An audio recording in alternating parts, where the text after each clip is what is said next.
Hello mga mi and hello everyone! Today we're gonna cook pancit bihon. Ewan ko ba nag-crave ako kaya ito. And as you can see, ready na lahat ang aking mga ingredients. O, di ba? Dahil prepare ko na lahat ng kagabi. So let's start cooking. And huwag nyo nang pansinin ng aking wok ha. Kasi luma na yan. Kaya ganyan na ang itsura. Ayaw ko lang itapon kasi magandang lutuan. So maglalagay na tayo ng oil. And then susunod na natin ang onion. Medyo nahirapan ako dito kasi yung isang kamay ko nakahawak sa camera habang nagbi-video. Tapos yung isang kamay ko, siya naman ang ginagamit ko. Alam nyo naman ang mami, sariling sikap. Makapag-video lang. Doon nagluluto ako ng pansit.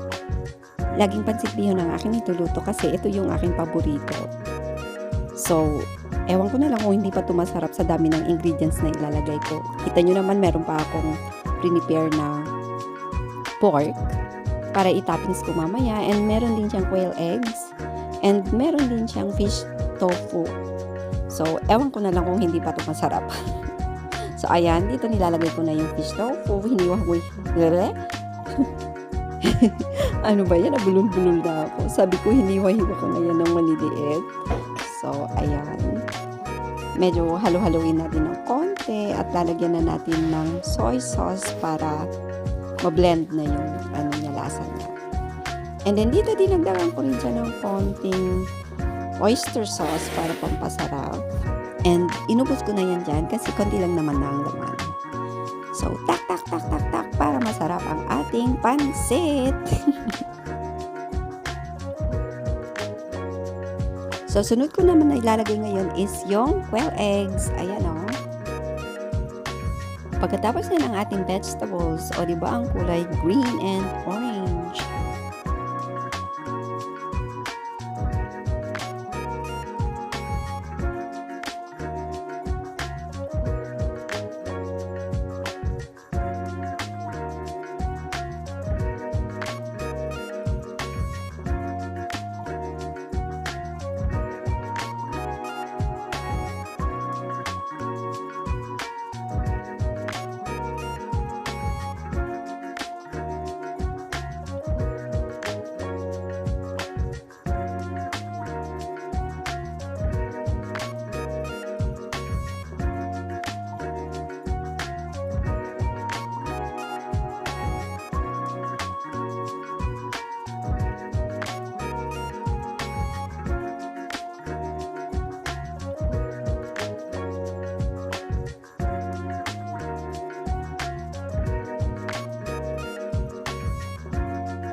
Luto na ang ating ingredients kaya itabi muna natin siya and then lutuin na natin ang ating pansit. So, ang gagamitin ko dito is yung chicken broth ng pinagpakuluan ko ng chicken. Yun, may wings na natira pala oh. Hindi ko na tinanggal, hayaan mo na. Tapos, lalagyan din natin siya ng half ng chicken cube para may konting lasa. So, hintayin lang natin siyang kumulo. Tapos, dinagdagan ko rin pala yan ng konting tubig din.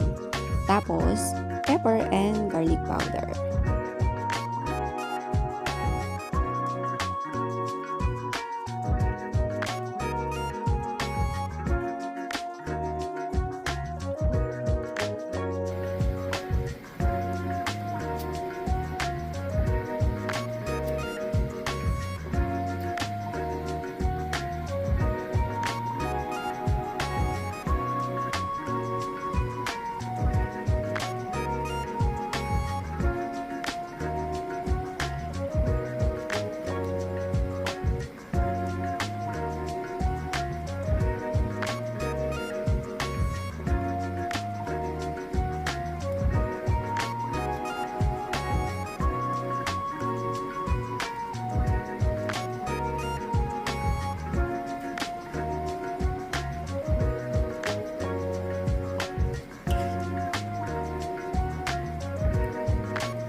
Dapat si Gina lang pinagay ko mali.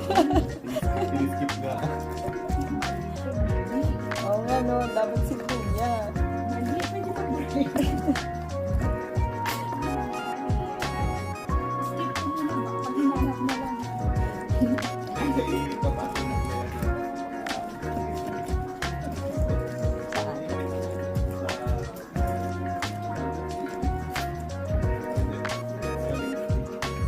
Sarera?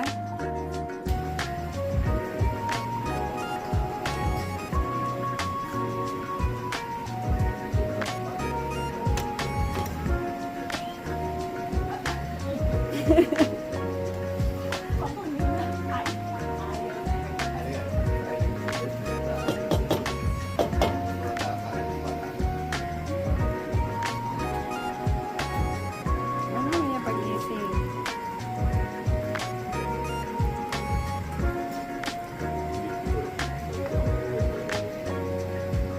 Di ba yan?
Take it up.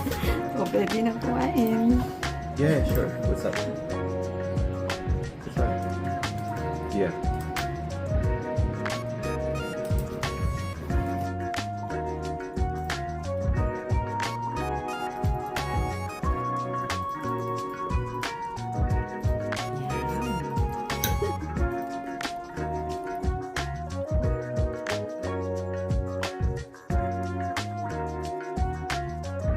Sa sobrang sipag ko today, nakagawa pa ako ng dessert. Pero nakalimutan ko ang nata di coco. Ihahabol ko na lang mamaya. Bye!